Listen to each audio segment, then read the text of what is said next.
दोस्तों, महाभारत काल में कुछ ऐसी स्त्रियां थी जिनकी खूबसूरती की पूरी दुनिया कायल थी। तो आइए जानते हैं इनके बारे में कुछ बातें। दोस्तों, महाभारत काल का समय ऐसा समय था जिसे सदियों से याद किया जाता रहा है। महाभारत इतना बड़ा महाकाव्य है जिसके अनगिनत रहस्यों से आप सभी अनजान होंगे।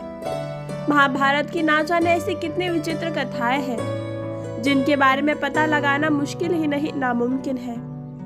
जहां एक तरफ यह एक रहस्य है कि महाभारत युद्ध की मुख्य वजह क्या थी और इस युद्ध के बाद क्या हुआ, वैसे ही महाभारत के युद्ध से संबंधित ना जाने कितनी ऐसी बातें हैं जो आप सुनकर हैरान रह सकते हैं। ऐसी ही विचित्र बातों में से एक है महाभारत काल की सबसे सुंदर स्त्रियों के बारे में जानकारी। दरअसल महाभारत काल में कुछ ऐसी स्त्रियां थी जिनकी एक झलक देखने की इच्छा सभी रखते थे।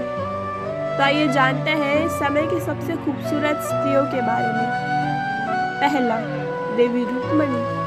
दोस्तों, देवी रुक्मणी महाभारत की सबसे सुंदर स्त्रियों में पहले स्थान पर है। देवी रुक्मणी श्री कृष्ण की पत्नी और उनका सौंदर्य इतना अधिक था कि वो साक्षात लक्ष्मी जी की रूप थी। महाभारत ग्रंथ में इस बात का जिक्र है कि देवी रुक्मणी सबसे ज्यादा खूबसूरत थी। दूसरी, द्रौपदी।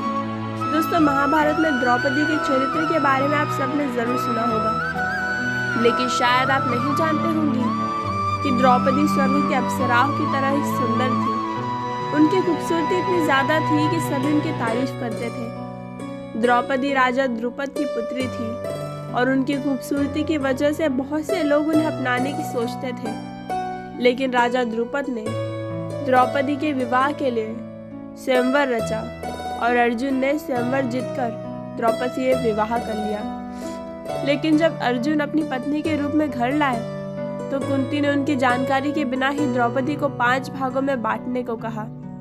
इसी वजह से द्रौपदी 5 पांडव की पत्नी कहलाई। तीसरा, सत्यभामा।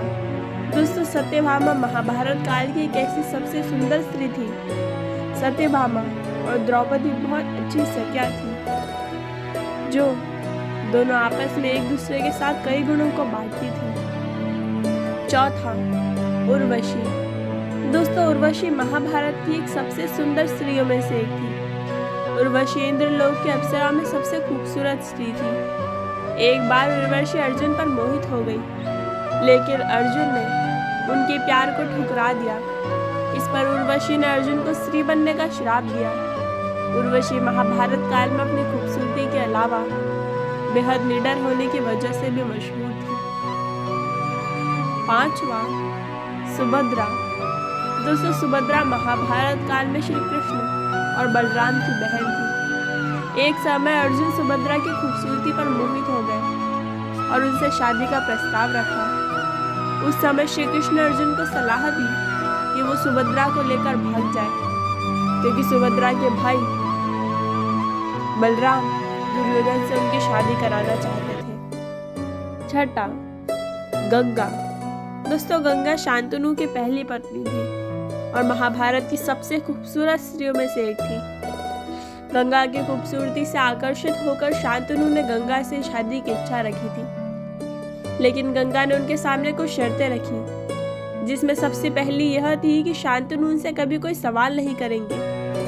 दूसरी कि वो गंगा को कभी कोई काम करने से रोकेंगे नहीं, और तीसरी कि अगर किसी शर्त को उन्होंने तोड़ा तो वह उन्हें हमेशा के लिए छोड़कर चली जाएगी। महाभारत के समय की और द्वापर युग की स्त्रियां अपनी खूबसूरती के लिए जानी जाती थी और वास्तव में उनकी एक झलक देना भी उस समय के लोगों के लिए मुश्किल था।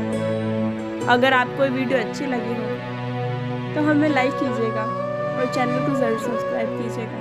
धन्यवाद।